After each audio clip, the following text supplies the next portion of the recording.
Hey guys, hi. So welcome back to the channel.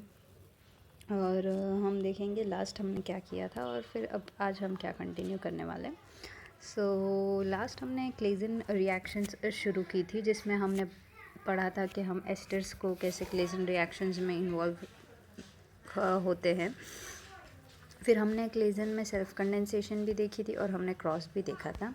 फिर हमने एक छोटा सा प्रॉब्लम भी देखा था कि अगर हमारे पास कार्बन और ऑक्सीजन दोनों है तो पॉसिबिलिटी ये रहती है कि ऑक्सीजन पे पहले रिएक्ट करे। तो हमने वो वहाँ भी एक सॉल्यूशन फाइंड किया था कि हमें हमारा जो रिएक्टिविटी है, या तो इनॉल का या तो हमारे एसाइलेटिंग एजेंट, दोनों में से किसी एक का रिएक्टिविटी कम हो तो हमारा एसाइलेशन है वो कार्बन पे भी होगा। मैंने वो टॉपिक इसलिए रिपीट किया कि आज हम थोड़ा उसके बारे में और भी देखने वाले हैं। सो आज कंटिन्यूएशन होगी यहाँ से, Claisen condensations between ketones and esters. ठीक है, तो अब तक जो लास्ट वीडियो था उसमें हम सिर्फ एस्टर्स का सेल्फ और हमने उसी में सेल्फ और उसी का क्रॉस कंडेंसेशन देखा था। तो अभी हम धीरे धीरे दूसरे फंक्शनल ग्रुप में जाएंगे। जैसे कि हमने कल देखा कि आल्डिहाइड में जब हमने पढ़ा तो आल्डिहाइड में ये क्लेजन पॉसिबल क्यों नहीं था, क्योंकि उसके पास एक प्रोटॉन था। ठीक है, तो वो प्रोडक्ट नहीं दे रहा था, हमारा वो रिवर्सिबल रिएक्शन हो जा रहा था। ठीक है, तो वैसे धीरे धीरे हम ketones, carboxylic acid, amides, acyl chloride, सब धीरे धीरे फंक्शनल ग्रुप हम देखेंगे। ठीक है, सो यहाँ है सबसे पहले कीटोन्स। सो हम वो देखेंगे कि क्लेजन रिएक्शन कीटोन और एस्टर के बीच में कैसी होती है। ठीक है, अब कीटोन और एस्टर में क्या होगा, हमारा जो कीटोन है वो एज एन इनॉल फॉर्म करने वाला है और हमारा जो एस्टर है वो हमारा फॉर्म करेगा फॉर्म नहीं, वो एज एन असाइलेटिंग एजेंट तरीके से यूज़ होगा। ठीक है, तो हम रिएक्शंस देख लेते। सबसे पहले फर्स्ट, अब देखो ये जो पहला रिएक्शन है ना, इसमें चलो मैंने बता दिया कि कीटोन जो है वो एज एन इनॉल फॉर्म करेगा और ये वाला असाइलेटिंग एजेंट। तो पहले तो देख के पता चल जा रहा है कि इसके पास अल्फ़ा प्रोटॉन्स है नहीं, तो ये एज एन इनॉल फॉर्म करने नहीं वाला। ठीक है, तो ये करेगा।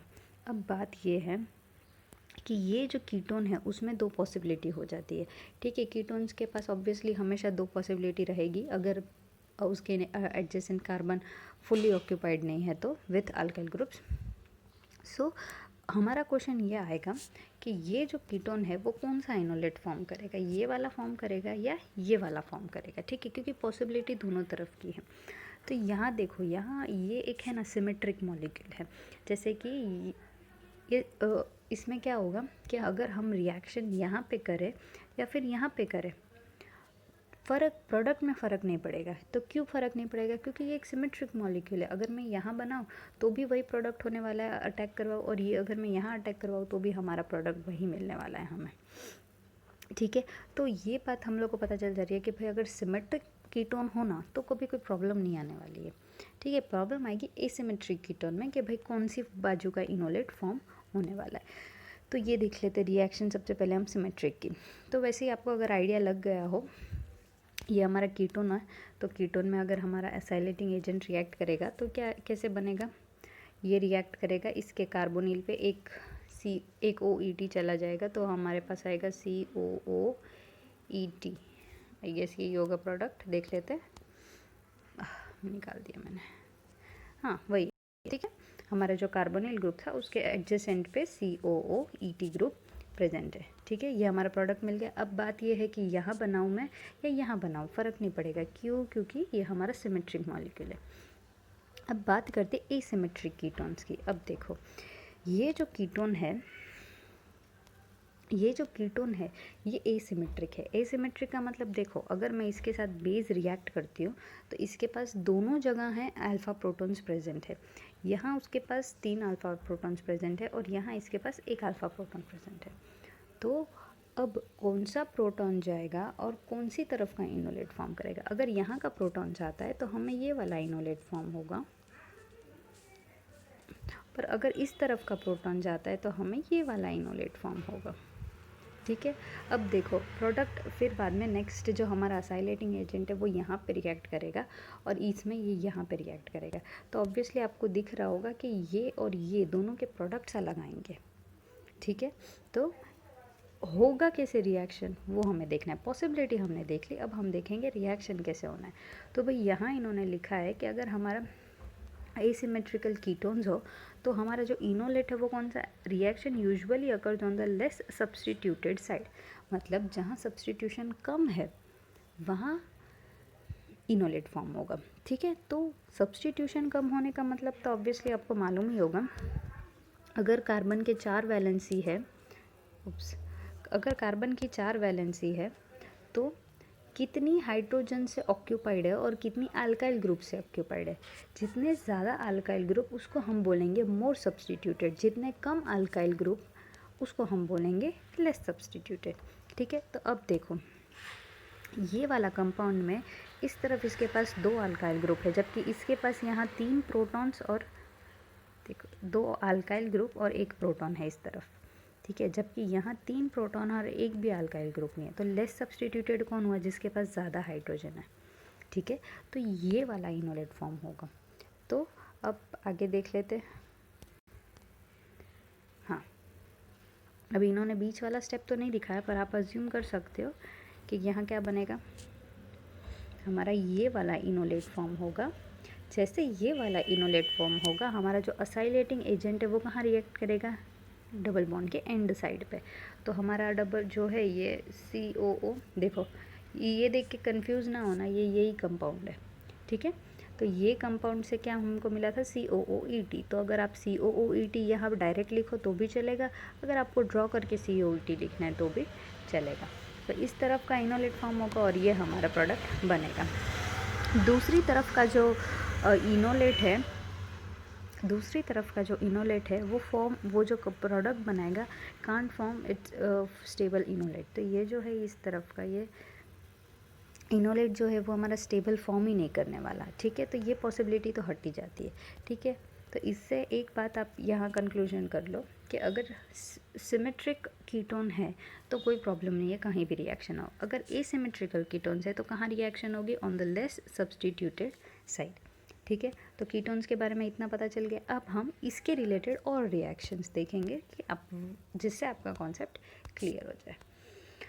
तो अगर आपको वो पता चल गया है ना कि लेस सब्सटीट्यूटेड साइड प्रोडक्ट बनाना है, और अगर आपको पता चल गया कि कैसे होने वाली है, तो आप कोशिश कर लो ये सारी रिएक्शंस उसी के बेसिस पे। ये हमारा कीटोन, ये हमारा असाइलेटिंग एजेंट, और ये हमारा बेस क्या करेगा, लेस सब्सटीट्यूटेड साइड इस तरफ रिएक्ट करेगा, यहाँ वाला इनोलेट फॉर्म होगा। जैसे इधर का इनोलेट फॉर्म होगा,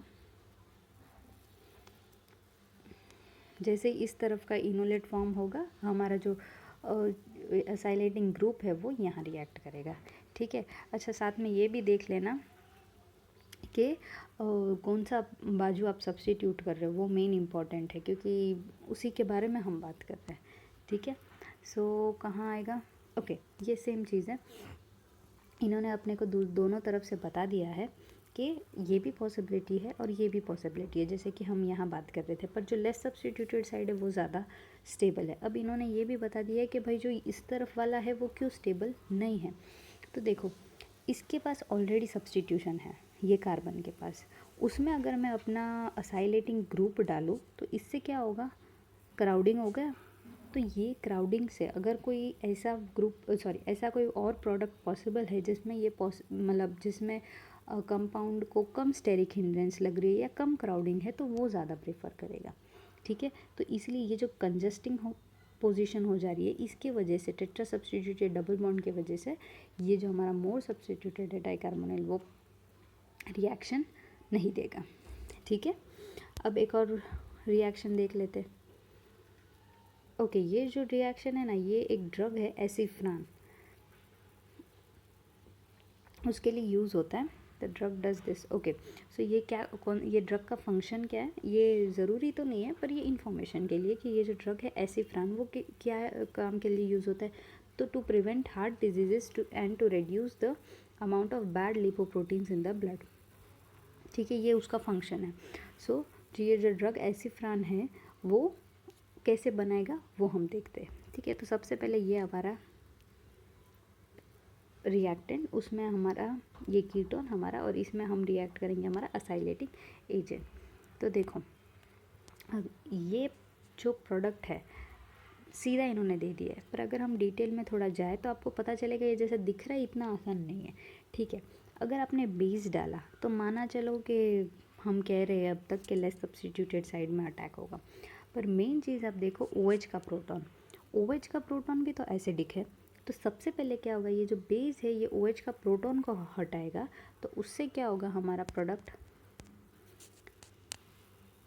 O- होगा। ठीक है, वो रिएक्शन में कोई ये नहीं करने वाला, डिस्टर्बेंस नहीं करने वाला। तो फर्स्ट जो बेस जो है वो फर्स्ट स्टेप में क्या करेगा, ये OH के प्रोटॉन को हटाएगा, फिर OH का प्रोटॉन चला जाएगा, फिर बाद में वो ये वाला अल्फ़ा प्रोटॉन हटा के फिर ये इनोलेट फॉर्म होगा, और ये इनोलेट फॉर्म होने के बाद फिर इसके पास ये जो असाइलेटिंग ग्रुप है वो अटैच होगा, और फिर बाद में जो बेस है वो अपना OH के पास जो उसने प्रोटॉन लिया था वो उसको रिटर्न कर देगा। तो उस तरीके से हमारा प्रोडक्ट मिलेगा। तो कभी कभी ऐसा लगता है कि भाई सीधा देख के अल्फ़ा प्रोटॉन्स डाल लो, पर आप ये भी देखो कि दूसरी तरफ अगर कोई एसिडिक प्रोटॉन्स है तो वहाँ तो होगा। अभी ये हमारा ऐसा रिएक्शन है जहाँ ये O- अफेक्ट नहीं कर रहा हमारे रिएक्शन में, कहीं कहीं ऐसा भी होगा कि वो अफेक्ट करे।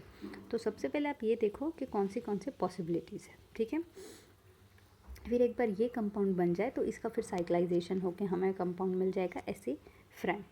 ठीक है, ये साइक्लाइजेशन हार्ड नहीं है, अगर आप ट्राई करोगे तो आपको आइडिया लग जाएगा। अब हाँ, एक और रिएक्शन, अब देखो अभी तक हम लोगों के अब एक एस्टर वाला ग्रुप एक वो मिल रहा था। अब आप देखोगे कि हमारा जो रिएक्शन है इससे हमें सीधा एल्डिहाइड मिल रहा है। तो कैसे, तो इन्होंने यूज़ किया है फॉर्मेट एस्टर। तो फॉर्मेट एस्टर से रिएक्शन करेंगे तो क्या होगा, चला ये हमारा कीटोन, ये सिमेट्रिकल है तो हमें मैटर नहीं करेगा रिएक्शन यहाँ होगी कि इस ये वाले कार्बन पे होगी या ये वाले कार्बन पे। तो ये एज्यूम कर लिया कि इस तरफ फॉर्म हुआ, यहाँ फॉर्म हुआ, तो देखो ये हमारा बन गया इंटरमीडिएट। तो जैसे ये रिएक्शन होगा, अब देखो ये जो OET है वो निकलेगा, और ये हमारा कार्बोनिल वापस मिलने के बाद क्या मिला, हमें एल्डिहाइड मिला। तो अगर आप एक स्टेप में देखो ना तो हमें क्या मिला, एक स्टेप में देखो तो एक्चुअल में हमारा कंपाउंड था, उसके पास एक कीटोन फंक्शनल ग्रुप था। रिएक्शन करने के बाद हमें मिलता है कीटोन के साथ एक एल्डिहाइड ग्रुप। सो देखो ये एक मैटर करता है, एक पूरा जो फंक्शनल ग्रुप है वो एंटर हो गया है। तो ये इतना मतलब कोई देखे तो ऐसा लगेगा ये कितना हार्ड रिएक्शन होगा कि भाई इन्होंने एक नया फंक्शनल ग्रुप ही ऐड कर दिया, पर एक्चुअली में सिंपल सा स्टेप है। हमने क्या किया है, बेस ऐड किया और हमने ऐड किया फॉर्मेट एस्टर। ये दो रिएजेंट यूज़ करने से हमें हमारा एल्डिहाइड ग्रुप मिल गया। ठीक है, तो रिएक्शन सिंपल है, पर हमारा जो प्रोडक्ट है वो थोड़ा, दो फंक्शनल ग्रुप एक साथ होना मतलब हमारे केमिस्ट्री में वो इंट्रोड्यूस करना एक बड़ी बात है, इसलिए हमें ये एक प्रोडक्ट मिला। अब नेक्स्ट स्टेप ये होता है कि दो कार्बोनिल है, ठीक है, अभी भी बेस पड़ा है हमारे रिएक्शन में। तो जैसे ये जो बेस है वो वापस रिएक्ट करेगा तो भाई अब प्रोटॉन कौन सा जाएगा, ये वाला नहीं जाएगा, अब ये वाला जाएगा क्योंकि ये ज़्यादा एसिडिक है। तो जैसे ही वो प्रोटॉन जाएगा इनोलेट फॉर्म होगा, इनोलेट फॉर्म होने के बाद ये O और ये O intramolecular hydrogen bond form करेगा।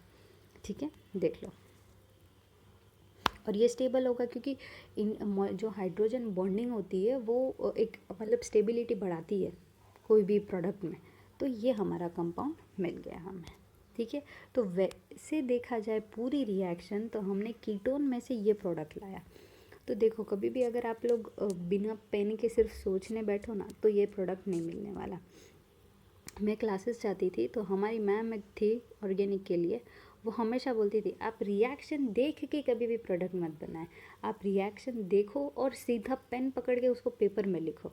जब तक आप पेपर में नहीं लिखोगे ना आपका माइंड काम नहीं करेगा। मतलब दिस इज़ नॉट कि ये अज्यूम करके कि भाई कौन सा प्रोसेस कौन सी स्टेप, जब तक आप पेपर में नहीं लिखोगे आपको आइडिया नहीं आएगा अच्छा ये OH है, ये एसिडिक प्रोटॉन है, ये जाने वाला है, ये जो भी रीज़न है। तो कभी भी आप ऑर्गेनिक के रिएक्शंस देखो, सबसे पहले पेपर उठाओ और पेन उठाओ, वो फर्स्ट स्टेप है, फिर आप अपना दिमाग चलाओ। ठीक है, सो एक्चुअली में ये देखो, ये पूरा रिएक्शन में देखा जाए तो आपने कीटोन से शुरुआत की और प्रोडक्ट आपको मिल गया ये।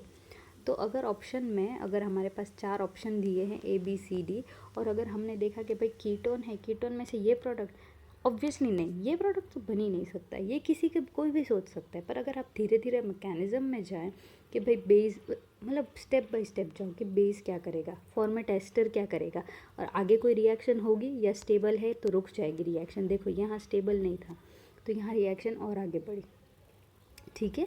तो इस तरीके से रिएक्शन हुआ, तो ये हमारा प्रोडक्ट मिल गया। अब आते हैं हम summary of the preparation of keto esters. अब देखो कीटो एस्टर नाम से नहीं डरना, ठीक है, क्योंकि कीटो एस्टर्स मतलब क्या, एक्चुअली में 1,3 कार्बोनिल कंपाउंड को हम बोलेंगे कीटो एस्टर्स। कीटो एस्टर बनाने की कोशिश करो, ये कीटो और उसके बाजू में एस्टर, तो इसको क्या बोलेंगे, कीटो ester.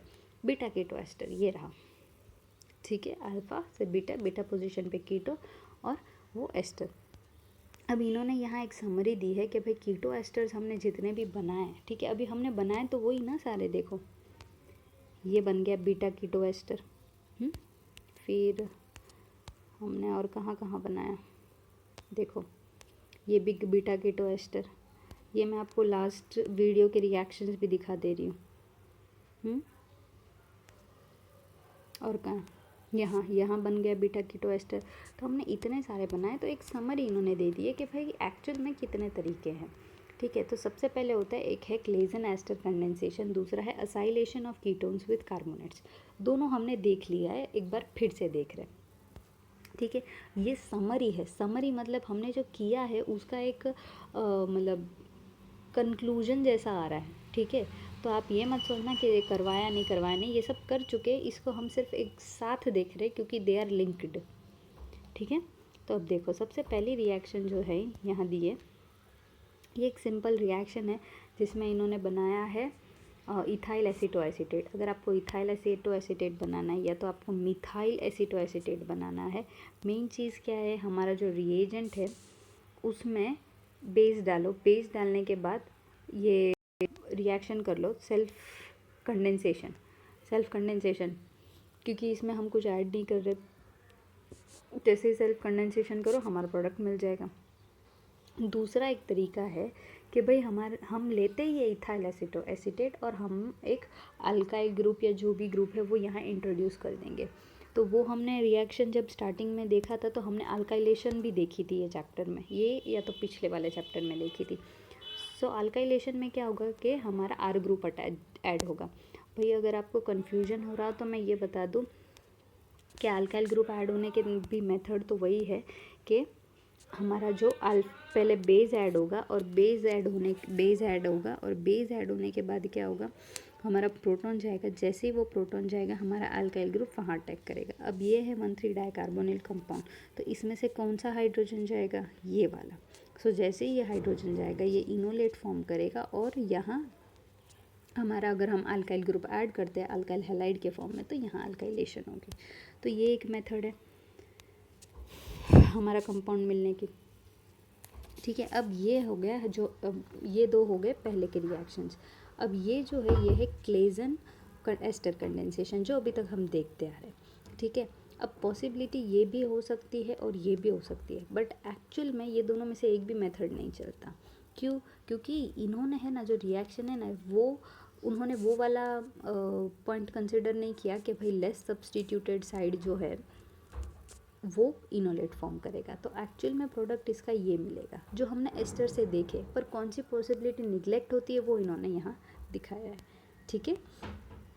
So combination of self condensation with diethyl carbonate and alkylation of, okay, ये जो हमने वापस देखा ये उसी के बारे में थियोरी है, ठीक है। अब हम देखते हैं controlling acylation with specific इनॉल equivalence.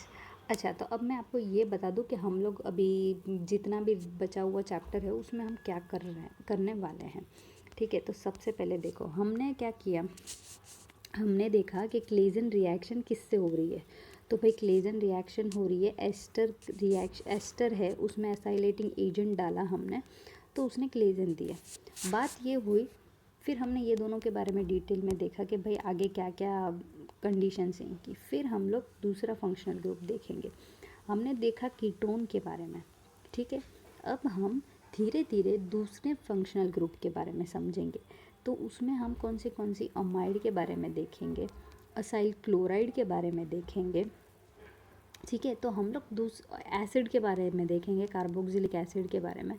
तो अब हम क्या करने वाले हैं, हम हमारा इनोल सब्स्टिट्यूएंट्स मतलब जो कंपाउंड हमारा, जो रिएक्टेंट हमारे इनोल बना रहा था, अब ये एक था असाइलेटिंग एजेंट्स के बारे में हमने देख लिया था। कौन सी असाइलेटिंग एजेंट्स हमने देखा था, वो कार्बोक्सिलेट, फिर बाद में कहाँ गया देख लेते हैं, ये वाले, ये हमारे असाइलेटिंग एजेंट्स थे, ठीक है। अब हम इसके बारे में बात नहीं कर रहे हैं, हम उसके इनोल जो सब्स्टिट्यूएंट था उसके साथ दूसरा, उसके बारे में बात कर रहे हैं। तो controlling acylation with specific enol equivalents, तो दूसरे कौन से जो इनोल फॉर्मेशन, अब इनोल तो हमने देखा बहुत सारे तरीके से मिलता है, ये चैप्टर में या तो पिछले चैप्टर में हमने देखा, ठीक है। तो उससे हम लोग देखेंगे कि भाई कीटोन से हमने देख लिया। अब हम देखेंगे जैसे कि इनामाइंस है, एजाइनोलेट्स है, तो उन लोग मतलब हम लोग एक्चुअल में क्या कर रहे हैं, हमारा जो इनोल प्लस असाइलेटिंग एजेंट, ये हमारा मेन चीज़ है, ठीक है। इसमें हम असाइलेटिंग एजेंट को हम बना देंगे, हमारा एस्टर जो हमने देखा था, मतलब जो हमने असाइलेटिंग एजेंट्स देखे वो लिमिटेड है हमारे पास, ठीक है, 4 है 5 है, जो भी है वो लिमिटेड। अब हम क्या कर रहे हैं, हमारे इनोल को चेंज कर रहे हैं। सबसे पहले हमने एस्टर लिया, फिर हमने कीटोन लिया। अब आगे जाके हम लोग दूसरे फंक्शनल ग्रुप्स देखेंगे और देखेंगे कि इनोलेट फॉर्म होती है, जिससे इनोलेट फॉर्म होती है तो वो इनोलेट्स असाइलेटिंग एजेंट के साथ क्या रिएक्शन देते वो हम देखने वाले, ठीक है। सो पहले थोड़ा इंट्रोडक्शन दे देते हैं, फिर बाद में हम कंटिन्यू करेंगे। So controlling acylation with specific enol equivalents. अब जैसे कि हमने कीटोन में देखा कि भाई क्या कंट्रोल करता है रिएक्शन को, वैसे सब में अलग अलग क्राइटेरियाज होते हैं। कीटोन में क्या था, फिर से लेस सब्स्टिट्यूटेड साइड जो है वो इनोलेट फॉर्म करेगा, ओके। अब यहाँ देख लेते हैं मैकेनिज्म ऑफ न्यूक्लियोफिलिक अटैक और मैकेनिज्म ऑफ इनोलेट फॉर्मेशन, ठीक है। अब देखो होता ये है कि हमारा जो न्यूक्लियोफिलिक अटैक है और हमारा जो इनोलेट फॉर्मेशन है, ये दोनों स्टेप ऑलमोस्ट सेम है, ठीक है। तो हमारा जो रिएक्शन है उसमें हम इनोलेट फॉर्म ना करके, सॉरी न्यूक्लियोफिलिक अटैक ना करके इनोलेट कैसे फॉर्म करेंगे वो हम लोग डिटेल में देखेंगे, ठीक है। और साथ में हम क्या करने वाले हैं, ओके, ये सिर्फ हमारा जो असाइल क्लोराइड है, असाइल क्लोराइड में बेस डाला है, इनोलेट फॉर्म होने के बाद यहाँ प्रेजेंट है लिविंग ग्रुप। तो लिविंग ग्रुप ने ये क्या फॉर्म किया, ये कौन सा फंक्शनल ग्रुप है बता सकते हैं आप लोग? पता नहीं आपने बोला या नहीं बोला पर ये है कीटीन्स, ठीक है। सो वो फॉर्म हुआ और यहाँ दूसरा रिएक्शन। अब हम नेक्स्ट देखते हैं डायरेक्टेड, ये सिर्फ पूरा इंट्रोडक्शन था, ओके। अब आता है directed C acylation of esters. अच्छा, ये एक है कि मोस्ट इलेक्ट्रोफिलिक जो है वो मोस्ट ईजिली इनोलाइज होने वाला है, जो सबसे ज़्यादा इलेक्ट्रोफिलिक वो सबसे ज़्यादा इनोलाइज होने वाला है, ठीक है। अब अगर आपको पता हो तो ये सीरीज़ हमने कौन से चैप्टर में देखी हुई है, मुझे चैप्टर नंबर नहीं याद, पर हमने ये सीरीज़ देखी हुई है, ठीक है, कार्बोक्सिलिक एसिड वाली सारी। सो ये उस हिसाब से इलेक्ट्रोफिलिक, और हमने वो भी देखा था कि भाई जो टॉप पे है वो ज़्यादा इलेक्ट्रोफिलिक क्यों है और जो बॉटम पे है वो कम इलेक्ट्रोफिलिक क्यों है। तो वो आप वो चैप्टर का वीडियो देख लीजिए, या तो वो चैप्टर में आप चले जाइए और देख लीजिए। और नेक्स्ट है directed C acylation of esters, ठीक है। अब फिर से वो वाली प्रॉब्लम कि भाई अगर हमारा जो रिएक्टेंट है वो अगर हमारे असाइलेटिंग एजेंट को अगर वो ऑक्सीजन पे रिएक्ट करे तो क्या। तो एक तो मेथड हमने देख लिया था कि दोनों में से जो हमारा R1 और R2 था उसमें से एक को हम कम रिएक्टिव लें तो कार्बन पे असाइलेशन हो जाएगा। पर यहाँ देखो केमिस्ट्री में ऐसा होता है कि हमारे पास प्रॉब्लम 10 होते तरीके भी और सॉल्यूशन तो 15 ही होते हैं, ठीक है। और वो इसलिए होता है क्योंकि सारे जो फंक्शनल ग्रुप्स है उस सब की अलग अलग रिक्वायरमेंट्स होती है, सबका अलग अलग एटमॉस्फेयर होते हैं, सारे सबके अलग अलग रिएक्शन कंडीशंस होती है। तो उस हिसाब से सेट करने के लिए हम अलग अलग सॉल्यूशन ले आते हैं, ठीक है। तो अगर आपको पता ही होगा कि केमिस्ट्री में थियोरी मतलब कॉन्सेप्ट से ज़्यादा एक्सेप्शंस होते हैं, ठीक है। क्यों? क्योंकि कॉन्सेप्ट ऐसा होता है कि जनरल की बात करें, जनरल में क्या आने वाला है पता है, 2 या 3 ही चीज़ें आने वाली होती है, बाकी के जो सारे होते हैं वो सारे एक्सेप्शंस में ही आ जाएंगे, ठीक है। तो एक मेथड हमने देख लिया, पर हम दूसरा भी मेथड यूज़ कर सकते हैं, तो वो क्या है वो देख लेते हैं। तो हमारा मेन प्रॉब्लम क्या है, हमें करना है कार्बन असाइलेशन, मतलब हमारा जो असाइल ग्रुप है ये वाला COR वाला ग्रुप, ये नहीं इतना, तो ये जो असाइल ग्रुप है वो हमें कार्बन पे लाना है और ऑक्सीजन पे नहीं। तो एक तरीका था। अब दूसरा तरीका ये देखते कि हम अगर हमारे ऑक्सीजन को बिज़ी रख दे, ठीक है, कहीं और उसको लिंक कर दे, हाँ, तो क्या होगा, हमारा जो कार्बन है वो मतलब वो अटैकिंग मोड में आ जाएगा। तो अब हमारे ऑक्सीजन को हम कैसे बिज़ी रख सकते हैं, तो पहला एक अच्छा आसान तरीका इन्होंने दिखाया Mg। तो Mg के साथ है ना ये मैग्नीशियम इनोलेट फॉर्म करेगा, even with the acid chloride magnesium enolates. तो कौन से मतलब मेटल्स यूज़ कर सकते, लिथियम, जिंक और मैग्नीशियम, किधर है मैग्नीशियम। तो इससे क्या होगा, ये लोग हैं ना ऑक्सीजन के साथ ज़्यादा स्ट्रॉन्ग बॉन्ड बनाते हैं, इसलिए ये लोग ऑक्सीजन के साथ बॉन्ड बनाएंगे, मतलब ये जो मेटल्स हैं लिथियम, जिंक और मैग्नीशियम। तो अगर ये हमारा जो इनोलेट फॉर्म होने के बाद अगर हम मैग्नीशियम रिएक्ट करें तो ये दोनों ऑक्सीजन बिजी हो गए, क्योंकि उन्होंने मैग्नीशियम के साथ बॉन्ड बना दिया। एक बार उन्होंने मैग्नीशियम के साथ बॉन्ड बना दिया तो अब जो असाइल ग्रुप है उसके पास कार्बन जो है वो फ्री है ज़्यादा इन कंपैरिजन टू ऑक्सीजन। तो अब वो क्या करेगा, वो ये कार्बन के पास, हमारा जो असाइलेशन है वो कार्बन पे हुआ और ऑक्सीजन पे नहीं हुआ। बाद में हम मैग्नीशियम ऑब्वियसली आसानी से हटा सकते हैं, ठीक है। तो ये एक तरीका है। दूसरा तरीका सेम हम लोग लिथियम यूज़ करके करेंगे। लिथियम यूज़ करने से क्या होगा, हमारा जो ऑक्सीजन है वो लिथियम सॉल्ट फॉर्म करेगा, OLi फॉर्म करेगा। जैसे ही OLi फॉर्म करेगा, अब जो असाइल ग्रुप है वो कहाँ अटैक करेगा, ऑब्वियसली अभी ऑक्सीजन ज़्यादा मतलब और ही कम रिएक्टिव हो गया, तो अब वो कार्बन पे करेगा असाइलेशन। हो गया हमारा प्रोडक्ट ये वाला, ठीक है। सेम ये वाली रिएक्शन, ठीक है। अब ये हमारा सिमेट्रिकल कीटोन है। तो अब हमारे सिमेट्रिकल कीटोन में अगर हमें असाइलेटिंग ग्रुप को ऐड करना है तो कौन सी पोजीशन पे होगा, ये सिमेट्रिकल है, यहाँ भी फॉर्म हो सकता है इनोलेट, यहाँ भी फॉर्म हो सकता है इनोलेट, ठीक है। तो कोई भी पोजीशन पे रिएक्ट करेगा। अब बात होती है कि ऑक्सीजन जो है ये वाला, ये हमारा जो ऑक्सीजन है उसे हम कैसे बिज़ी रखेंगे। तो सेम इन्होंने यूज़ किया लिथियम वाला मेथड। तो लिथियम मेथड होने से ना देखो एक फ़ायदा होता है कि ये जो O है वो कार्बोनिल वाला वो OLi बन गया। अब बात ये होती है कि एक और जो असाइल ग्रुप है, वो असाइल ग्रुप में भी तो ऑक्सीजन है, तो वो वापस लिथियम के पास जाएगा ना। तो देखो पॉसिबिलिटी है सही कि भाई वो ऑक्सीजन जो है वो भी लिथियम से अट्रैक्ट तो होने वाला है, क्योंकि बात हमारी ये हुई कि जो हमारा लिथियम है वो ऑक्सीजन के साथ ज़्यादा अच्छा बॉन्ड फॉर्म करता है, ठीक है।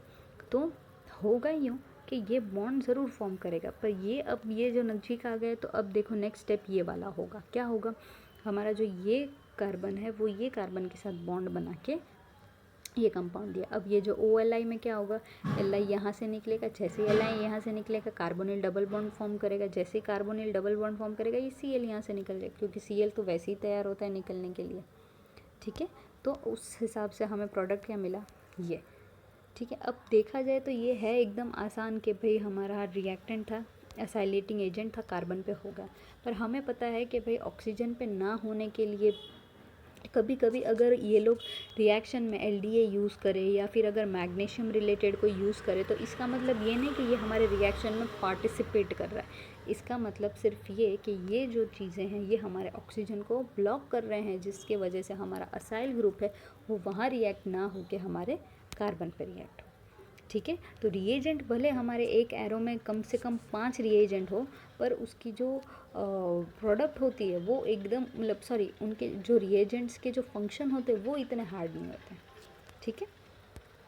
अब हम सेम अब देखो यहाँ इन्होंने कार्बोक्सिलिक एसिड यूज़ किया। तो कार्बोक्सिलिक एसिड में आपको पता होगा कि ये बात ये है OLi bonds are good, okay, so ये भी OLI फॉर्म करेगा, ये भी OLI फॉर्म करेगा, ठीक है, दोनों ही फॉर्म करने वाले। सो ये हमारा कार्बोक्सिलिक एसिड जब रिएक्ट करेगा असाइल ग्रुप के साथ, तो अब ये कहाँ करेगा, ये वाले कार्बन पे। तो ये है एक्चुअली में थोड़ा कंजस्टेड, क्योंकि ये है टर्शरी पोजीशन, पर रिएक्शन वहाँ उस तरीके से ड्राइव हो रहा है। तो भाई कैसे, क्योंकि हमारा जो लिथियम सॉल्ट है वो ऑक्सीजन को उसने ब्लॉक कर दिया। जैसे ही ऑक्सीजन को ब्लॉक कर दिया, हमारा जो कार्बन है वो वहाँ पे रिएक्ट होकर हमें हमारा प्रोडक्ट दे दिया उसने।